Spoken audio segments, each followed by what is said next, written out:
वंशला सोडायला गेले होते आणि वंशला सोडून आल्यास मला खूप जास्त ऊन लागलं होतं. आईला म्हणलं खूप जास्त ऊन लागलंय मला. तर आई म्हणल्या थांब तुझ्यासाठी कैरीचं पन्हं बनवते. 2 कैऱ्या घेतल्या आणि त्या आरामध्ये ना भाजायला ठेवून दिल्या. आजकाल उकडूनच घेतलं जाते म्हणजे तेवढी सोयच नसते ना. तर आपल्याकडे तर सोय होती म्हणूनच का नाही भाजून घ्यायला टाकल्या होत्या आणि ते चहा करून घेतलं होतं मस्तपैकी. आता चहा पिऊन घ्यावं म्हणलं आणि दुपारून पन्हं प्यावं म्हणलं. अगोदरच्या म्हणजे ह्यांच्या काळामध्ये तरी त्यांनी का नाही ऊन कमी करण्यासाठी नाही कैरीचं पन्हं प्यायचे आणि ते मस्त अशा कैऱ्या भाजून घेतल्या होत्या आणि कैऱ्या अशा भाजल्या ना पन्हं पण खूप मस्त होते म्हणल्या. ताक, लिंबू सरबत ह्या सगळ्या गोष्टी याच्यासमोर फिक्या आहेत म्हणल्या. त्यामुळं का नाही कैरीचं पन्हं रोज का नाही पिलंच पाहिजे. तसं कैऱ्याचं सीझन चालू झालंय म्हणूनच मी तुम्हाला पण सांगावं म्हणलं.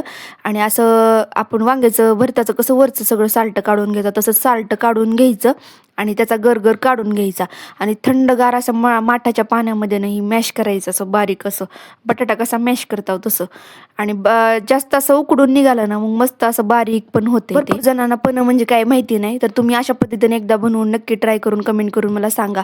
आणि याच्यामध्ये मीठ टाकायचं ना आपल्या आवडीनुसार ना गूळ पण टाकून द्यायचा म्हणजे कुणाला कमी आवडते कुणाला जास्त आवडतं त्याच्यामुळे म्हणायला लागले. तर मला तर पण खूप जास्त आवडलं आणि ह्या वेळेसपासून मी रोजच प्यायला लागले पण बरं का. त्यामध्ये ना 1 ग्लास तरी रोजचं पण प्यायलाच पाहिजे आणि पाण्याची कमतरता सुद्धा ह्यानं ना भरून काढते उन्हाळ्यामध्ये. खूप जास्त पाणी कमी होते ना डिहायड्रेशन होत नाही आपल्याला हे पिण्यामुळं. तर ऊन कमी करण्यासाठी, उष्णता कमी करण्यासाठी पण एकदम फायदेशीर आहे. ताक, लिंबू सरबत ह्या सगळ्या गोष्टी ह्याच्यासमोर सुद्धा फिक्या आहेत बरं का. आणि तुम्ही पण एकदा नक्की ट्राय करा आणि मला कमेंट करून नक्की सांगा.